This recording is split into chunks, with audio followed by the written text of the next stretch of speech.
ಅನೇಕರು ಮನಸ್ಸಿನಲ್ಲಿ ಒಂದು ಪ್ರಶ್ನೆ ಇಟ್ಟುಕೊಂಡಿರುತ್ತಾರೆ, ಗಂಡ ಹೆಂಡತಿ ಸಂಬಂಧದಲ್ಲಿ ಎಷ್ಟು ಸಮಯ ಇದ್ದರೆ ತೃಪ್ತಿ ಸಿಗುತ್ತದೆ?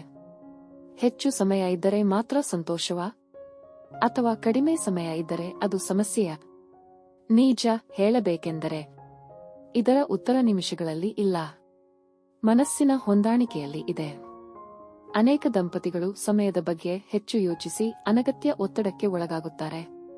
ಆದರೆ ವೈದ್ಯಕೀಯ ದೃಷ್ಟಿಯಿಂದ ನೋಡಿದರೆ ಸಂಬಂಧದಲ್ಲಿ ಸಂತೃಪ್ತಿ ಎನ್ನುವುದು ಕೇವಲ ಸಮಯದಿಂದ ಮಾತ್ರ ನಿರ್ಧಾರವಾಗುವುದಿಲ್ಲ. ಒಬ್ಬರನ್ನೊಬ್ಬರು ಅರ್ಥ ಮಾಡಿಕೊಳ್ಳುವುದು, ಭಾವನಾತ್ಮಕ ಹತ್ತಿರತನ, ಮಾತುಕತೆ ಮತ್ತು ಪರಸ್ಪರದ ಅಗತ್ಯಗಳನ್ನು ಗೌರವಿಸುವುದು ಇವು ಹೆಚ್ಚು ಮುಖ್ಯವಾಗುತ್ತವೆ. ಕೆಲವೊಮ್ಮೆ ಹೆಚ್ಚು ಸಮಯ ಇದ್ದರೂ ಮನಸ್ಸಿನ ಸಂಪರ್ಕ ಇಲ್ಲದಿದ್ದರೆ ಖಾಲಿತನ ಅನುಭವವಾಗಬಹುದು. ಮತ್ತೆ ಕೆಲವರಿಗೆ ಕಡಿಮೆ ಸಮಯದಲ್ಲಿಯೇ ಆತ್ಮೀಯತೆ ಮತ್ತು ಸಂತೋಷದ ಅನುಭವ ದೊರಕಬಹುದು.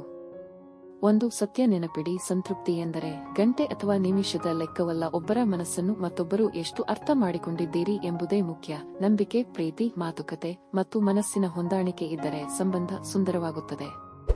ಆರೋಗ್ಯಕರ ದಾಂಪತ್ಯ ಜೀವನದ ರಹಸ್ಯ ಸಮಯದ ಉದ್ದದಲ್ಲಿ ಅಲ್ಲ, ಸಂಬಂಧದ ಆಳದಲ್ಲಿ ಇದೆ.